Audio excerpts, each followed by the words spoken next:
পারস্য উপসাগরীয় অঞ্চলে ইরানের প্রধান তেল রপ্তানি কেন্দ্র খর্গ দ্বীপ দখলের লক্ষ্যে এবার স্থল অভিযান চালাতে পারে ট্রাম্প প্রশাসন।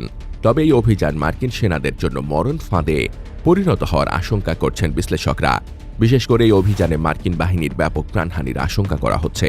অস্ট্রেলিয়ান স্ট্র্যাটেজিক পলিসি ইনস্টিটিউটের সিনিয়র অ্যানালিস্ট ম্যালকম ডেভিস সিএনএনের বেন্ট হান্টেকে দেওয়া এক সাক্ষাৎকারে জানান, মার্কিনিরা যদি দ্বীপে প্রবেশ করে তবে ইরানিরা সুবিধাজনক অবস্থানে থেকে পাল্টা আক্রমণ চালানোর সুবিধা পাবে, যার ফলে মার্কিন ক্যাজুয়ালিটি বা হতাহতের সংখ্যা হু হু করে বাড়তে পারে।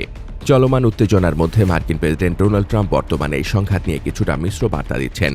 একদিকে তিনি শান্তি আলোচনার অগ্রগতির কথা বলছেন, অন্যদিকে তেহরানের 90% তেল রপ্তানি নিয়ন্ত্রণকারী এই সুরক্ষিত দ্বীপে সামরিক অভিযানের পরিকল্পনাও খতিয়ে দেখছেন। এদিকে ইরানও বসে নেই।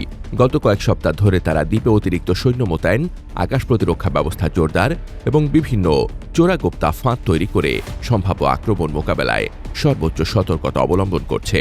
বিশ্লেষক ম্যালকম ডেভিস সতর্ক করেছেন যে আগামী এক সপ্তাহের মধ্যেই মার্কিন বাহিনী এই স্থল অভিযান শুরু করতে পারে।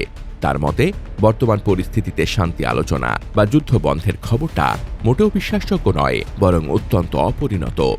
শীঘ্রই যখন স্থল সেনারা সরাসরি যুদ্ধে জড়িয়ে পড়বে, তখন কূটনৈতিকভাবে এই সংকট সমাধানের আর কোনো পথ খোলা থাকবে না বলেও জানান তিনি। Desk report, বার্তাবাজার।